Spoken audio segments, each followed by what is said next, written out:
Qual é o valor da doma de um cavalo? Ou seja, quanto que nós cobramos para pegar um cavalo chucro e devolver esse cavalo domado? É sobre isso que eu quero falar. Mas antes, eu quero fazer alguns recortes para não deixar o assunto solto de qualquer forma.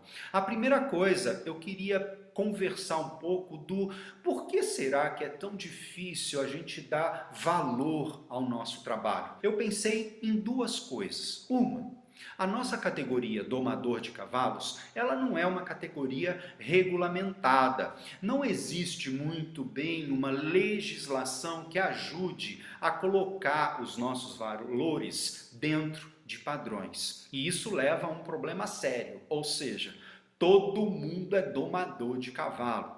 Isso é um problema para nós. A outra questão que eu pensei, domar um cavalo é um valor imaterial. Por exemplo, um livro. Quando você vai na livraria, compra um livro, você tem a matéria, o livro, e você diz, com esse dinheiro eu comprei isso. Mas o conhecimento que o livro te dá é um valor imaterial. Por exemplo, uma criança com 10 anos de idade que senta numa mesa educadamente e consegue respeitar o seu próximo.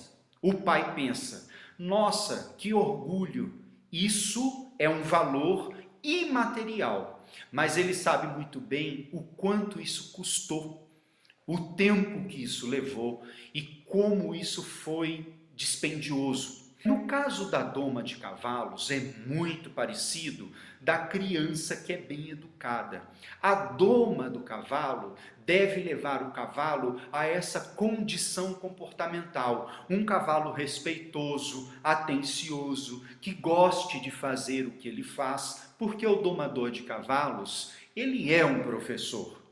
Então, o nosso trabalho é um trabalho de valor imaterial. Talvez por isso seja tão difícil nós agregarmos valor financeiro mesmo em papel moeda, quanto custa esse serviço.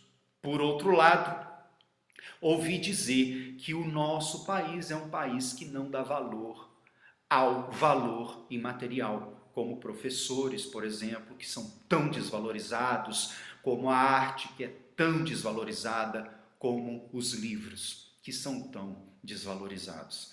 Então eu queria abrir dessa forma para dizer que o domador de cavalo tem essa importância. O outro recorte que eu quero fazer com vocês é quanto ao profissional. Como que a gente fala que fulano é profissional domador de cavalos? E eu separei duas ideias. A primeira ideia, o domador de cavalos, para dizer eu sou profissional, ele deve ter fidedignidade estatística.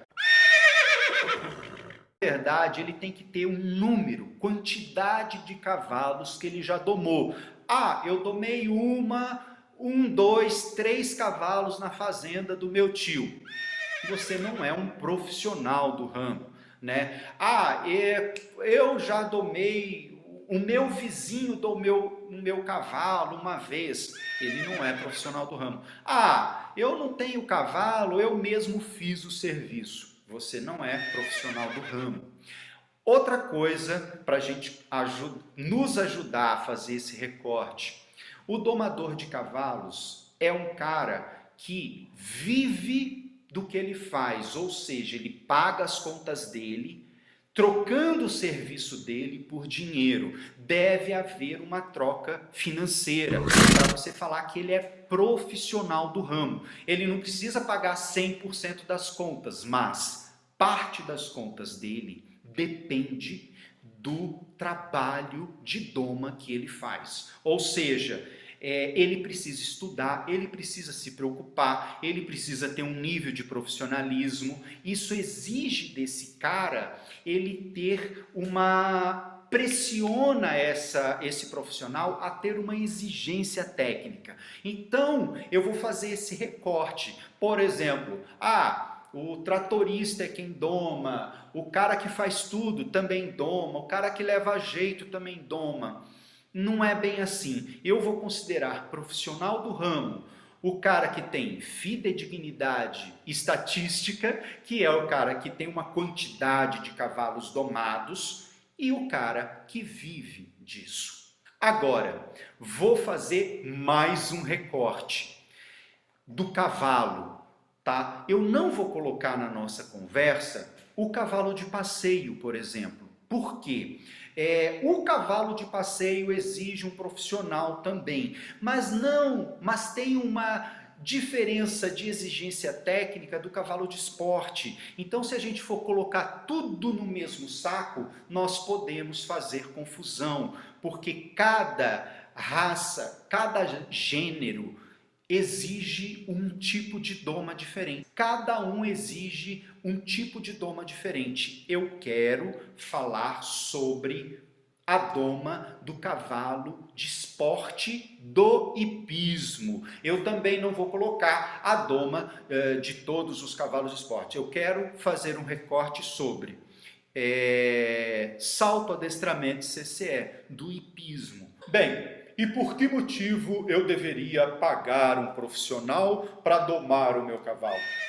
Bem, aqui nós poderíamos passar o dia inteiro conversando, mas eu vou colocar duas coisinhas só. A primeira coisa, segurança. Um cavalo ansioso, um cavalo que dispara, um cavalo que tem dificuldade de ficar parado, um cavalo que tem dificuldade de trabalhar o manejo, de ferrar, é um cavalo que causa mais acidentes. Montar um cavalo assim, motivo quase sempre por uma doma duvidosa, mal feita, esse cavalo vai causar mais acidentes. E estou falando sim de você. Conheço várias histórias complicadas de pessoas que tiveram acidentes graves, quase morreram, porque eram cavalos de comportamento instável. Isso é uma das coisas que não tem preço. A segunda coisa, um cavalo com comportamento instável gera muito mais despesas.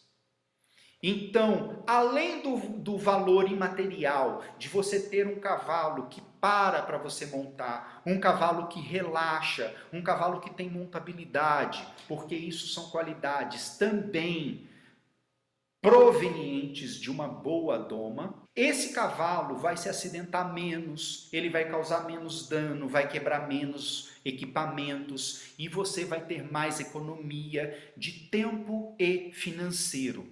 Então vamos aos valores. Olha só, nós sabemos que cada caso é um caso. Cada profissional sabe muito bem onde aperta o próprio calo. Então isso aqui não é uma verdade. Mas existe um acordo tácito, um acordo de cavalheiros, até cultural, de se cobrar o valor de um salário mínimo por mês para domar o cavalo. Fora estabulagem, hospedagem do cavalo.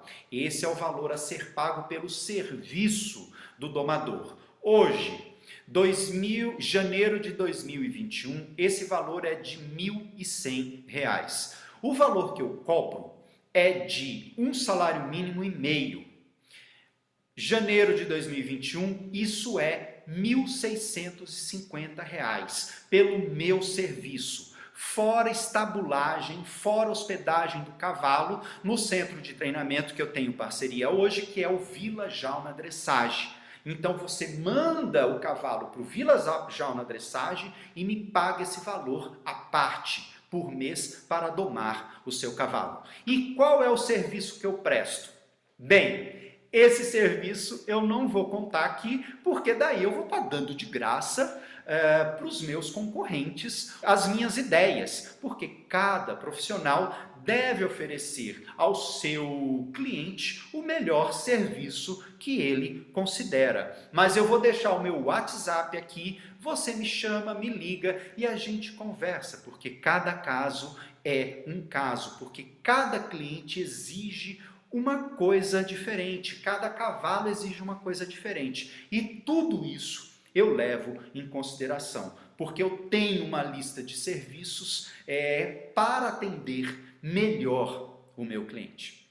Então era isso que eu queria falar com vocês hoje. Espero que esse vídeo nos ajude a debater e conversar sobre isso de uma maneira saudável, tá bom? É isso. Um forte abraço para você, um beijo nas crianças e até a próxima.